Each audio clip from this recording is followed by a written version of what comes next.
Bonjour et bienvenue à cette capsule sur l'équilibre de marché, l'offre et la demande. Je m'appelle Paul-Émile David et la référence utilisée pour cette capsule provient de Park and Bade et Carmichael, Introduction à la macroéconomie moderne, chapitre 3, l'offre et la demande.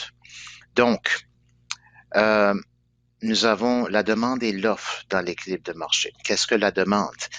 La demande est une fonction qui démontre la relation qui existe entre la quantité demandée d'un bien ou d'un service et son prix, toute chose étant égale par ailleurs. Nous avons la loi de la demande. La loi de la demande nous indique qu'à mesure que le prix du bien ou d'un service diminue, la quantité demandée va augmenter et vice-versa. Nous avons la demande qui est décrite par un barème de demande ainsi qui est illustré par une fonction de demande. C'est une relation négative.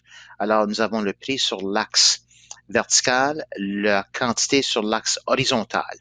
Donc, nous avons la demande. Nous avons aussi l'offre. L'offre démontre la relation existant entre la quantité offerte d'un bien ou d'un service et le prix de vente de ce bien ou de service-là, toute chose étant égale par ailleurs. Nous avons la loi de l'offre, qui est une loi qui nous dit que à mesure que le prix augmente du bien ou du service, la quantité offerte va elle aussi augmenter. Donc, c'est une relation positive. L'offre, la fonction d'offre est décrite par un barème d'offre et est illustrée par la courbe d'offre que nous voyons ici, la fonction d'offre, avec le prix au vertical et la quantité sur l'axe horizontal. Donc, nous avons deux fonctions, l'offre et la demande, et lorsque nous combinons la fonction de demande et celle de l'offre pour un bien ou un service, on peut déterminer la quantité d'équilibre et son prix d'équilibre. Alors, le prix d'équilibre, c'est simplement le prix où nous avons l'intersection entre l'offre et la demande. Et puis, la quantité d'équilibre, c'est la même chose où il y a l'intersection entre la fonction d'offre et la fonction de demande. Donc, ce que les consommateurs veulent consommer et ce que les entreprises veulent offrir sur le marché, l'équilibre, c'est là où nous avons le prix et la quantité d'équilibre pour le marché. Nous avons un barème d'offres et de demandes. C'est simplement différents points où nous avons la quantité offerte, la quantité demandée et le prix. Nous avons l'exemple des bouteilles de cola de 2 litres. Alors, différents points pour l'offre, la demande et le prix d'équilibre.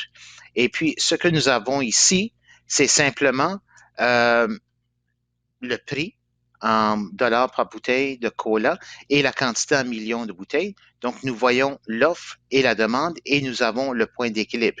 Maintenant, qu'est-ce qui est intéressant? C'est que nous pouvons avoir une situation de surplus ou une situation de pénurie. Alors, si on est dans une situation de surplus, on est à un prix qui est au-delà du prix d'équilibre de 1,50 $. En pénurie, on est à un prix qui est inférieur au prix d'équilibre. Alors, regardons les deux situations. Pour la pénurie, nous sommes en dessous du prix d'équilibre. Donc, la quantité demandée est plus que la quantité offerte.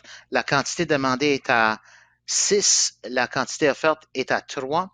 Qu'est-ce qui va arriver? C'est que les entreprises vont réaliser que la quantité offerte est trop petite. Ils vont augmenter le prix. La loi de la demande nous indique qu'à mesure que le prix augmente, la quantité demandée va réduire et nous allons nous retrouver éventuellement à l'équilibre. Si nous avons un surplus, qu'est-ce qui arrive? C'est que le prix est supérieur au prix d'équilibre, la quantité offerte est supérieure à la quantité demandée, les entreprises vont réduire le prix. À mesure que le prix réduit, la quantité demandée va augmenter. Donc, ceci sera le retour à l'équilibre. Donc, dans les deux situations, pénurie, surplus, nous avons un retour à l'équilibre et ceci nous décrit l'équilibre de marché avec l'offre et la demande. J'espère que ceci vous a été utile et je vous souhaite bon succès dans votre apprentissage des notions de base de l'économie. Merci et bonne journée.